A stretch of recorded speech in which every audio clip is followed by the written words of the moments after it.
Semangat pagi Indonesia. Sama lagi kita di Indonesian Mining Stock. Cuannya para miners. Selamat menikmati. Antam. Siapa yang nggak mengenal Antam di dunia saham? Nah, keterlaluan. Ini Antam ini merupakan salah satu emiten tambang yang cukup lama yang dimiliki oleh pemerintah Indonesia atau BUMN. Nah, kita akan membahas detail terkait Antam di video kali ini. Seperti biasa, Indonesian Mining Stock akan mencari data dari sumber yang valid dan terpercaya. Nah, dari mana asalnya? Nah, biasanya emiten itu yang sudah terlisting akan memberikan laporan tahunan. Nah, dalam hal ini Indonesian Mining Stock mencoba menelisik laporan tahunan 2020 Antam dengan judulnya mengelola tantangan untuk keberlanjutan bisnis. Nah, mantap ini. Jadi tantangan dikelola untuk keberlanjutan bisnis. Oke. Semangat yang optimis. Dan kita yakin pasti bisa. Oke, tak kenal maka tak sayang. Nah, siapa sih pemilik Antam? Nah, kalau kita lihat dari data, dari 100% itu ternyata masyarakat itu memiliki 65%. Sedangkan 35% itu dimiliki oleh PT Indonesia Asahan Aluminium Persero. Nah, PT Indonesia Asahan Aluminium Persero ini pun sebenarnya dimiliki oleh pemerintah. Sedangkan saham pemerintah sendiri itu di Antam hanya sisa 1 tuh, kalau kita lihat dari tabel. Nah, kita coba breakdown lagi. Dari 65% itu siapa saja tuh pemiliknya? Oke. Tadi udah disebutkan 65% itu adalah Indonesian Asahan Aluminium dan sisanya 35% adalah masyarakat. Nah, masyarakat ini terdiri dari badan usaha domestik di tahun 2020 itu menurun ya menjadi 12,52% dari tahun sebelumnya 16%. Lalu ada badan usaha asing. Nah, cukup menarik nih. Dari tahun ke tahun jumlah sahamnya meningkat dari 5% di 2016 sempat turun ke 4%, tapi naik lagi di 2018 6%. Lalu di 2019 mendekati 7% ya di 6,8, 5, lanjut di 2020 7,9%. Berarti ada sesuatu yang menarik di Antam. Investasi berarti cukup besar untuk returnnya ya, return of investmentnya. Makanya badan usaha asing menambah sahamnya di Antam.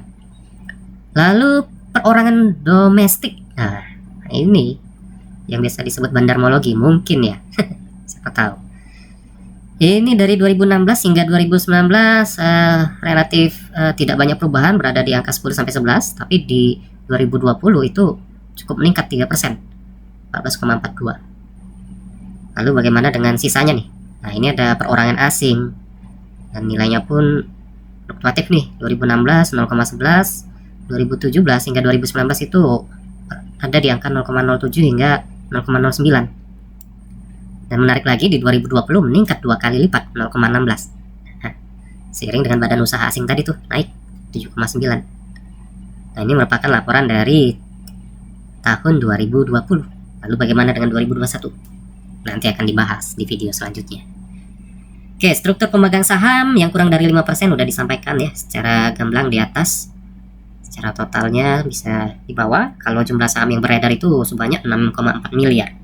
Sedangkan jumlah pemegang saham itu 141.439. Gitu.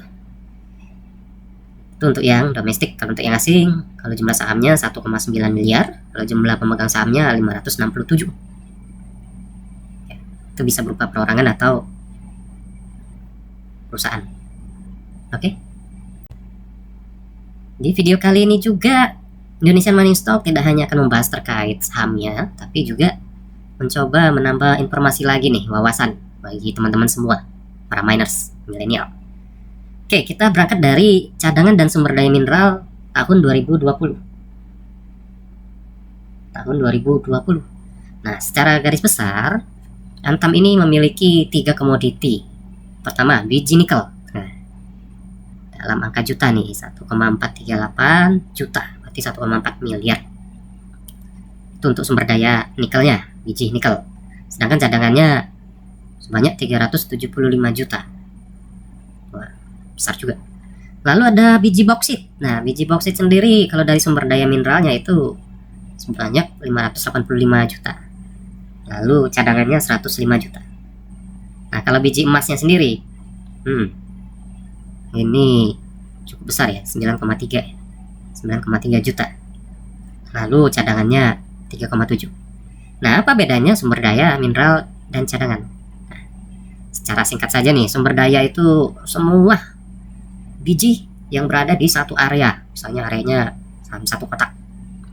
Tapi cadangan itu adalah sumber daya yang bisa digali dan bersifat ekonomis. Nah, kalau nggak bersifat ekonomis ya rugi dong. Nah, itu secara gamblang untuk cadangan. Nanti lebih detail akan dibahas di video-video berikutnya. Nah, yang menarik lagi di sini, Indonesian Mining Stock mencoba menyampaikan bagaimana sih prosesnya penambangan biji emas, tambang bawah tanah, dan pengolahannya. Nah, kalau kita lihat di sini berawal dari sebelumnya sebenarnya ada kegiatan eksplorasi. Eksplorasi ada pengeboran, lalu ada modeling geologinya, terus melihat sumber dayanya berapa, cadangannya berapa, lalu dibuatlah desain tambangnya. Udah dibuat desain tambangnya, lalu dibuat perhitungannya untuk mencari nilai ekonomisnya. Nah, di sini kegiatannya kalau Indonesian Mining Stock sampaikan ada kegiatan drilling dan blasting. Jadi ada kegiatan peledakan, lalu ada ore marking, itu pemuatan dan pengangkutan juga ya, transportasi. Lalu emasnya dilakukan pengangkutan menggunakan conveyor menuju truk. Nah, itu gambar conveyor tuh yang kecil, lalu menuju truk, diangkut lagi menuju ore crusher untuk digiling, diremuk. Lalu ada lagi ore milling dan classification. Nah, diklasifikasi nih. Selanjutnya ada proses chemical leaching, carbon in leach. Nah, ini terbagi dua nih. Ada elution, ada selanjutnya proses electromining, lanjut proses smelting. Lalu menjadilah namanya d'or bullion atau emas batangan kalau kita lihat dari gambarnya. Nah, proses yang lain setelah proses leaching dan carbon in leach tadi itu ada thickening. Selanjutnya ada backfilling. Lalu ada tailing dam dan cyanida and mine waste extraction plant. Jadi ini istilahnya untuk material reject yang nggak terpakai, sedangkan yang terpakai itu menuju d'or bullion. Nah, itu secara singkat dan gamblang terkait proses penambangan biji emas bawah tanah dan pengolahannya. Jadi para miners wajib tahu nih seperti apa sih. Jangan-jangan beli sahamnya tapi nggak tahu prosesnya tuh. Ada juga seperti itu. Nah, laporan ini tadi kita ambil dari Annual Report 2020 Antam. Nah, di sini juga disebutkan ada ikhtiar keuangan penting nih, atau Summary of Key Financial Information. Nah, tahun 2020 kemarin pencapaian tingkat penjualan Antam itu cukup besar, cukup tinggi ya, 27,37 triliun. Sedangkan untuk laba bersihnya di tahun 2020 tumbuh sebesar 493%. Wow. Sebesar 1,15 triliun dari tahun 2019. Cukup sangat besar, 500%. Nah, sumbernya dari mana sih? Nah, kita harus tahu tuh sumber labanya dari mana, sumber pendapatannya dari mana. Nah, kalau disampaikan di depan tadi ada 3 komoditi, yaitu nikel, ada emas, ada bauksit. Dan ada satu lagi nih, yaitu Antam ini juga memproduksi ferronikel. Kalau kita lihat dari sini, Antam melakukan produksi all time high, jadi produksi tertinggi di 2020, yaitu 25.970 ton nikel.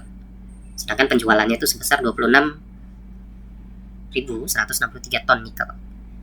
Lalu emas sendiri seperti apa? Nah, kalau emas itu produksinya 1,67 ton, tapi penjualannya 22,10 ton. Loh, kok bisa tinggi? Padahal produksinya 1,67. Nah, nanti akan kita cari tahu lebih dalam. Volume produksi nikel sendiri produksinya 4,7, sedangkan penjualannya 3,3. Selanjutnya bauksit dari produksi 1,5 itu penjualannya 1,23. Nah, yang cukup menarik ini emas nih, produksinya 1,67 tapi bisa jualnya 22,1 ton. Menarik untuk dianalisa lebih lanjut. Lalu kita lanjutkan terkait labanya nih. Laba Antam itu berapa sih dari tahun 2018, 2019, 2020 atau 3 tahun terakhir. Nah, di sini ada 3 kategori laba, yang warna ini biru hijau ya. Laba atau rugi sebelum pajak penghasilan. Dari 2018 itu sekitar 2 miliar, mungkin 2 triliun ya. Selanjutnya 2019 itu mengalami penurunan ke 687. Lalu 2020 terjadi kenaikan lagi 1641. Itu laba sebelum pajak penghasilan. Nah, kalau laba atau rugi tahun berjalan itu warnanya orange. Nah, tadi udah disampaikan 2020 mengalami peningkatan 400%, ternyata berasal dari 194 di tahun sebelumnya. Sedangkan di 2018 sebenarnya lebih tinggi nih dibanding 2020. Nah, apa yang terjadi? Nah, ini untuk laba tahun berjalan. Sedangkan jumlah penghasilan atau rugi komprehensif tahun berjalan bisa dilihat di grafiknya ya.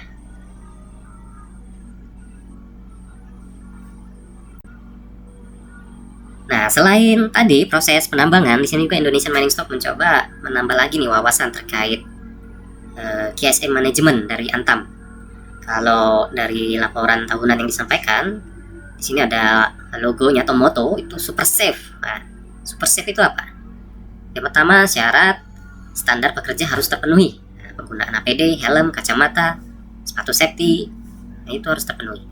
Kedua, utamakan pengamanan area dan alat. Nah, sebelum bekerja itu para miners wajib untuk melakukan atau memastikan dulu kondisi lokasi kerja itu aman dan alat juga dalam kondisi aman. Nah, kalau kita lihat tadi proses penambangan cukup kompleks tuh, dari penggunaan drilling, conveyor, ada chemical. Nah, itu wajib dilakukan pengamanan. Lalu ada pahami bahaya dan resiko operasi tambang dan pengolahan mineral. Nah, yang berkaitan sama proses tadi. Pahami itu bahaya. Lalu perhatikan prosedur tanggap darurat. Nah, prosedur tanggap darurat ini sangat penting untuk memastikan kegiatan itu berjalan dengan aman, dan bila mana ada sifatnya emergensi, itu karyawan, para miners itu bisa langsung tanggap. Jadi diharapkan tidak terjadi cedera ataupun lost time injury, cedera berat, cedera ringan ataupun fatality. Fatality kalau belum pernah mendengar mungkin bisa disampaikan secara gamblang itu mohon maaf, meninggal dunia. Jangan sampai terjadi. Lalu ada safe. Safe itu selalu gunakan izin kerja khusus. Nah, kalau ada sifatnya izin kerja khusus, biasanya ini risikonya yang sangat tinggi. Makanya harus izin kerja khusus. Biasanya izinnya langsung ke kepala teknik tambang. Nah, tambah lagi pengetahuan nih. Kepala teknik tambang bagi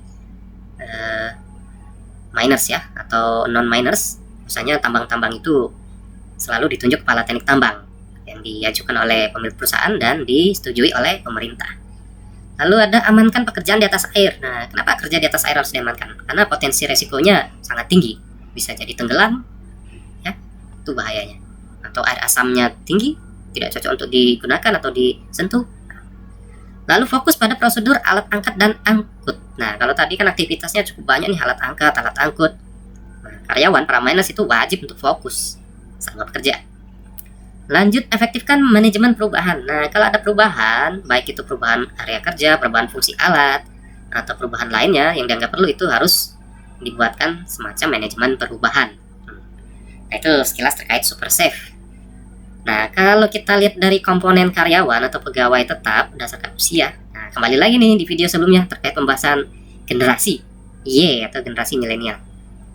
Nah, kalau kita lihat di sini di 2018, 2019, 2020, generasi milenialnya ada berapa banyak sih?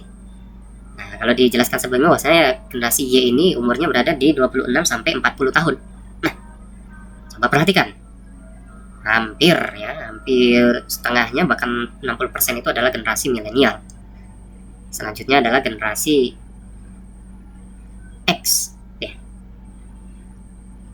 Lalu ada generasi pre-baby boomer masih ada.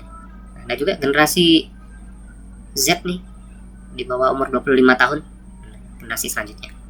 Nah, apa pentingnya generasi milenial? Yaitu tadi, generasi ini lahir di zaman teknologi udah mulai maju pesat.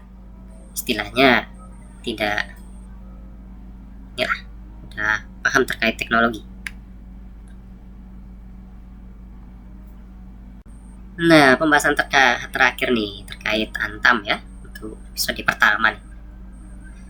Pergerakan sahamnya kalau kita lihat dari 2017 itu sedikit flat, sampai 2018 sempat naik ya di angka 800-an, lalu turun lagi di 2019, bahkan di 2020 awal di Maret itu cukup drastis turunnya. Nah, ini sepertinya pengaruh dari COVID nih di Maret 2020. Lalu di September mulai menanjak, bahkan di 2021 wow, dari harganya 500 di Maret itu sempat menyentuh 3.000, mungkin 3.400, 6 kali lipat.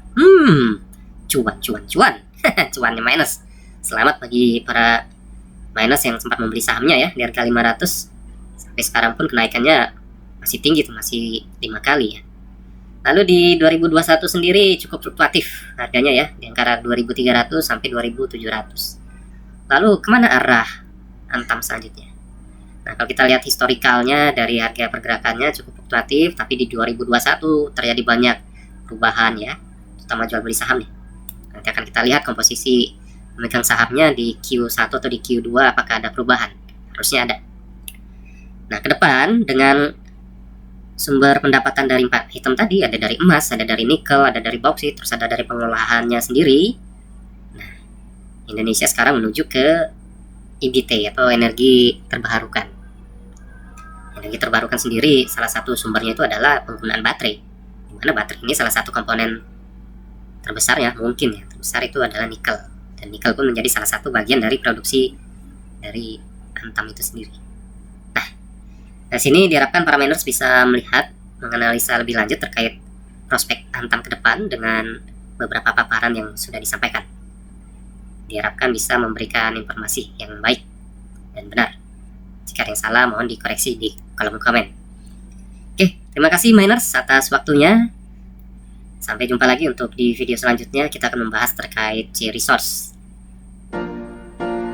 Oke, selamat bekerja dengan aman dan salam.